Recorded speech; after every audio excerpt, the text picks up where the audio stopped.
ان انا لو حصل لي وفاة بعد اول 10 سنين برضو باخد المليون جنيه. لو حصل لي وفاة بعد كمان 10 سنين يعني بعد 20 سنة وانا كنت قابض الدفعة الاولى والدفعة التانية برضو باخد في حالة الوفاة مليون جنيه. يبقى انا برضو لو جيت بعد 10 سنين اعمل وثيقة، ساعتها هتقول لي ده انا كده بقالي 750 الف جنيه يا استاذ. لا، ساعتها انت ليك مبلغ تأمين الوثيقة بمليون جنيه. البنك ملوش دعوة بقى انك تعملها انديفيدوال، تعملها مؤقت، تعملها ايا كان، المهم انه معاه وثيقة بكام؟ بمليون جنيه. ازيكم؟ في حلقة جديدة النهاردة في 10 دقايق كده عايز اعرفكم وثيقة جديدة هتكون مناسبة لشريحة رجال الاعمال واصحاب المصانع والشركات وكل المقاولين والتجار الكبار، الناس اللي بتروح البنوك كتير وبتسحب قروض من البنك. ايا كان القرض اللي حضرتك بتسحبه، بس انت معتاد دايما انك بتدخل البنك وبينطلب منك وثيقة تأمين اثناء ما انت بتعمل اجراءات القرض، ايا كان حجم القرض متوسط او كبير. لو انت مثلا بتسحب وليكن 500 الف المليون، ومعتاد دايما انك بتخلص قرض وبتفتح في قرض جديد، او ايا كان لو اكتر كمان، لو 10 مليون، لو 100 مليون، الكلام ده هيكون مناسب ليك جدا النهارده، فلازم تسمعه. وبعد الفاصل هنعرفكم كمان ايه هي المشكله اللي انتوا بتقعوا فيها ومش حاسين، ودايما بتدفعوا فلوس في البنك، الفلوس دي ممكن تسترد تاني ليكم بس انتم مش بتفكروا فيها، ومبالغ كبيره جدا تقدروا ان انتوا توفروها في وثيقه التامين. وكمان هقول لكم الحل كمان اللي انتوا تقدروا تستخدموه علشان تحافظوا على قيمه القسط اللي انتوا دفعتوه ده ويترد لكم تاني. فطبعا لو الحلقه دي هتقدم لك اي استفاده من اي نوع، ما تبخلش علينا ان انت تعمل لنا لايك علشان تشجعنا والفيديو ينتشر اكتر. وما تنساش كمان لو انت مش مشترك في القناه اشترك في القناه وفعل زر الجرس علشان يوصل لك كل جديد مننا. يلا بينا بقى، مش عايز اطول عليكم، خلونا ندخل في الحلقه على طول. وطبعا حضراتكم عارفين ان زكاه العلم نشره، فلو حضرتك هيوصل لك معلومه من خلالي ما تبخلش عليا ان انت تشجعني وتعمل لي لايك للفيديو ده علشان الفيديو ينتشر. وما تنساش كمان تشترك في القناه لو انت مش مشترك، وكمان فعل زر الجرس علشان يوصلك كل جديد مننا. فيلا بينا بقى، مش عايز اطول عليكم، خلونا ندخل في الموضوع على طول. انا وجدي داوود ودي زتونه التامين، يلا بينا.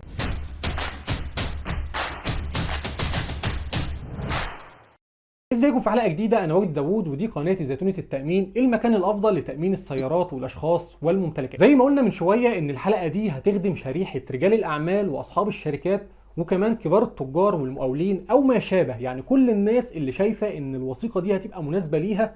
يبقى طبعا من الشرح هيفهموا ان الوثيقه دي مناسبه ليهم جدا. والموضوع باختصار علشان ما اطولش عليك، لما انت حضرتك بتيجي تعمل قرض من البنك بضمان المكان اللي انت تمتلكه، سواء كنت رجل اعمال او صاحب شركه او تاجر وعندك بضاعه، وساعتها طبعا البنك بيطلب منك ان انت تروح تعمل له وثيقه تامين، سواء كنت هتعمل الوثيقه دي جوه البنك في شركه التامين الخاصه بالبنك، او ممكن تعملها في اي شركه بره، عندك حريه الاختيار والانسب ليك والاوفر. وساعتها الوثيقه اللي بيطلبها منك البنك هي بتكون وثيقه تامين مؤقت. يعني ايه مؤقت؟ يعني غير مسترده. لو انت دفعت القسط بتاعها، القسط بتاعها ده بيكون غير مسترد، وفي نفس الوقت كمان الوثيقة بتنتهي مع القرض. والوثيقة دي بتغطي مخاطر عدم السداد او الوفاة او العجز الكلي لو قدر الله. طيب لحد كده تمام قوي. طيب انا بقى جاي ازود لك ايه في حلقة النهاردة؟ زي ما احنا لسه قايلين ان القسط اللي انت بتدفعه ده بيكون غير مسترد، وده طبعا بيكون على حسب القرض اللي انت سحبه. يعني لو ساحب قرض بمليون، بيكون القسط اللي انت بتدفعه لوثيقة التأمين غير القسط اللي بيكون لقرض ب 10 مليون، ب 20 مليون، ب 100 مليون. فطبعا في الوقت ده القسط اللي انت بتدفعه ده غير مسترد. علشان كده ده سبب ان انا اعمل النهارده الحلقه دي، ازاي تقدر ان انت تستفاد بالقسط بتاعك والقسط ده يرجع لك على المدى البعيد، خاصه كمان لو انت بتعمل قرض وممكن ترجع تعمل قرض تاني، كل ده في خلال 3 سنين ممكن تكرر القرض تاني وتالت ورابع. فطبعا هيضيع عليك فلوس كتير قوي، في حين ان انت ممكن تستفاد بيها. لحد كده تمام قوي. طيب هتستفاد بيها ازاي؟ زي ما احنا لسه قايلين ان انت لما بتروح تعمل وثيقة التأمين بتعملها في شركة التأمين. شركة التأمين مش بتختصر بس على التأمين المؤقت. التأمين المؤقت انا من رأيي ان هو بيكون للشخص اللي هيعمل قرض المرة واحدة في حياته، مش هيعمل قرض تاني. لكن لو انت راجل من الناس التجار والشرايح اللي احنا لسه متكلمين عنها وليك تعاملات كتير وبتسحب قروض كتير، يبقى ما ينفعش ان انت تبص للتأمين المؤقت. في حاجة تانية افضل ان انت ممكن تعمل، زي ما شركة التأمين فيها تأمين مؤقت، فيها تأمين individual، يعني ده بيكون تأمين فردي ممكن انت حضرتك تروح تعمله على نفسك. طيب لما انا اعمل الوثيقة دي على نفسي، هل الموضوع ده له مميزات؟ طبعا له مميزات. اول حاجة ان انت هتأمن على نفسك، هتدخر لقدام، هتستثمر فلوسك اللي انت بتدفعها هترجع لك تاني باستثمار كمان، هتضمن للبنك حقه في الوثيقة، هتضمن للبنك حقه في القرض ده وكل القروض اللي جايه بعد كده. يعني يا دوب انت بتغير بند المستفيد فقط. يعني انت لو عملت الوثيقه من الاول خالص بتعملها على اطول مده، بحيث ان انت برضه يبقاش القسط كبير عليك. لو مثلا نفترض ان انت هتدفع مليون جنيه، تمام، عايز تعمل وثيقه بمليون جنيه وكل قروضك لحد المليون، يعني انت مثلا بتعمل قروض ب 700000 و500000 و800000، فبالتالي انت هتعمل وثيقه بمليون جنيه. ولو انت مثلا اكتر من كده برضه بتعمل وثيقه بالحد اللي هو المعتدل اللي انت قريب منه دايما في سحب القروض بتاعتك. وفي كمان ميزه من نظري مهمه جدا، وهي ان لو قدر الله حصل لك وفاه او عجز كلي، بيتم صرف وثيقة التأمين بتاعتك، والبنك ساعتها بياخد المتبقي ليه من القرض اللي انت كنت عامله، والأولاد بياخدوا باقي الفلوس، سواء كنت حضرتك موجود أو مش موجود، بيتم صرف باقي الفلوس ليهم. وطبعا في كل الأحوال انت طبعا ساحب قرض، يعني حياتهم مهددة، يبقى لازم ان انت في الوقت ده تكون مأمن مستقبلهم. فلازم تشتغل صح من الأول علشان تبقى مطمن بعد كده وتأمن نفسك كويس. يبقى زي ما احنا لسه قايلين، بدل ما اعمل وثيقة تأمين مؤقت يبقى انا اعملها انديفيدوال. يبقى انا دلوقتي عملت وثيقة التأمين فعلا صح، وكل ما ينطلب مني وثيقة تأمين للقرض يا دوب اغير المستفيد فقط لا غير، وبقدمها للبنك، وساعتها البنك بيقبلها بدون اي شروط. وابقى في نفس الوقت كمان عملت تأمين لأسرتي، وضربت عصفورين اتنين بحجر واحد، أمنت على نفسي لأولادي، وعملت تأمين للقروض اللي أنا بستهلكها من البنك. طيب بالنسبة للقسط اللي احنا لسه قايلين عليه ان هو غير مسترد، هوري لك دلوقتي قدام عينك علشان تشوف برضه وتبقى عارف انت هيتخصم منك فلوس قد ايه غير مستردة. وبعد كده ان شاء الله لما انت حضرتك تبدأ انك تعمل وثيقة تأمين انديفيدوال فردية لحضرتك مختلطة، يعني دي بتكون في وقت الحياة والوفاة، ساعتها هقول لك القسط اللي انت المفروض تدفعه للمبلغ اللي انت هتحدده لي، اللي انت هتقول انا عايز اعمل وثيقة تأمين بيه. بس خلونا قبل ما ننتقل لللاب، خلونا نطلع على السبورة الاول اعرفكم تفاصيل وثيقة النهاردة اللي احنا بنتكلم عنها. زي ما احنا لسه قايلين من شوية ان الوثيقة دي هنعملها مدة طويلة علشان ما نحسش بالقسط اللي احنا بندفعه، ويكون القسط بتاعنا بسيط جدا ويتخصم من حسابنا في البنك او ايا كان طريقة الدفع اللي احنا ندفع بيها واحنا مش حاسين. وبالتالي اكون عملت المعادلتين الاتنين، عوضت ما بين ان انا هعمل وثيقة التأمين في البنك وأمنت لأسرتي في نفس الوقت. الوثيقة دي اسمها الثلاثية.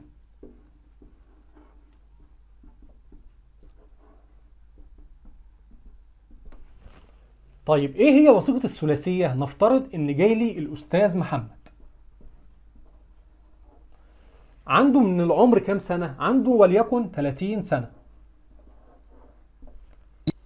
طيب الأستاذ محمد احنا هنعمل له مبلغ كبير، يعني مثلا نفترض ان المبلغ بتاعه هنتكلم على المليون جنيه. لو المليون جنيه ده عايزين ندفعه وما نحسش بيه، فبالتالي هعمل مدة طويلة للوثيقة بحيث ان انا ادفعها على مدى العمر بتاعي، كل سنة مثلا هدفع قسط وخلاص، وفي نفس الوقت برضو اكون ما خسرتش اي حاجة. طيب هعمل المدة بتاعتي 30 سنة كمان، هو عمره سنه 30 سنة، هنعمل مدة الوثيقة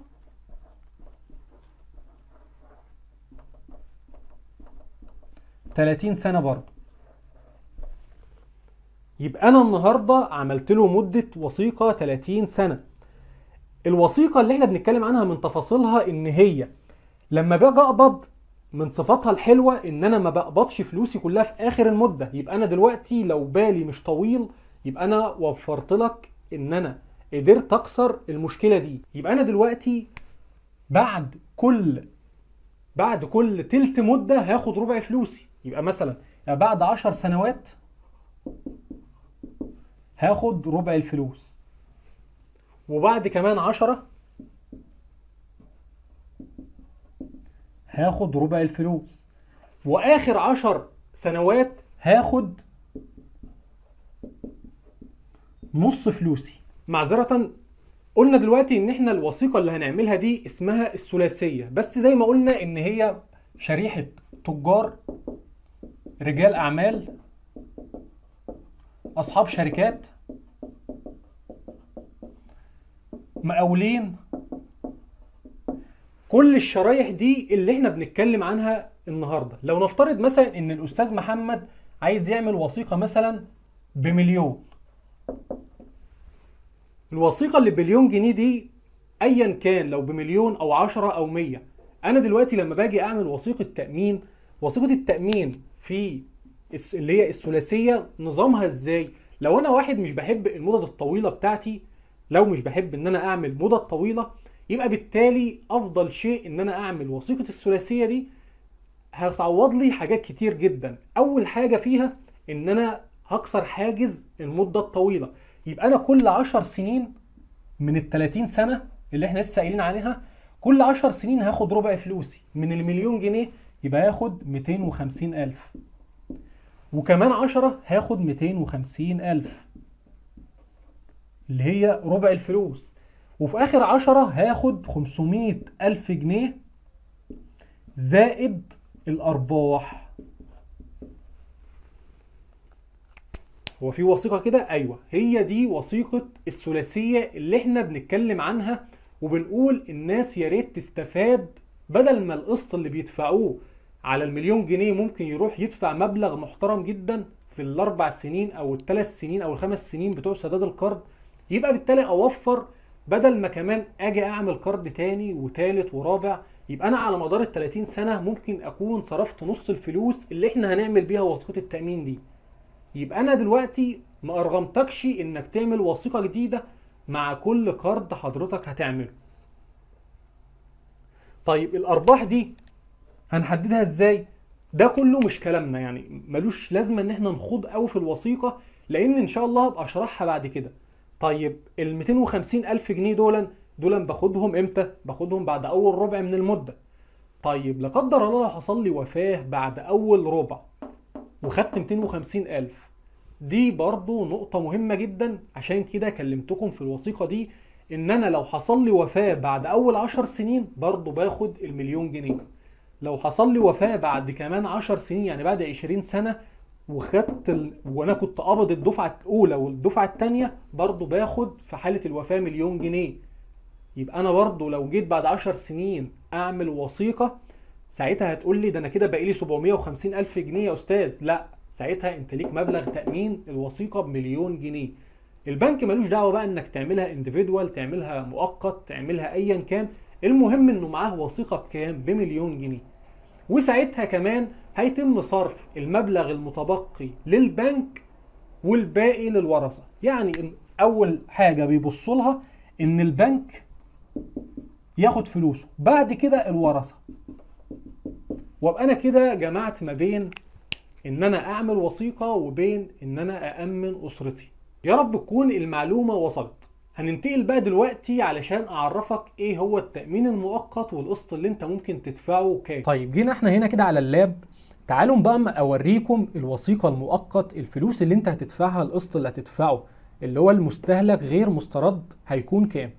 انا دلوقتي زي ما لسه قايلين الوثيقة اللي بمليون جنيه، تمام، لمدة 5 سنوات بس هدفع لها كل سنة 2120 جنيه.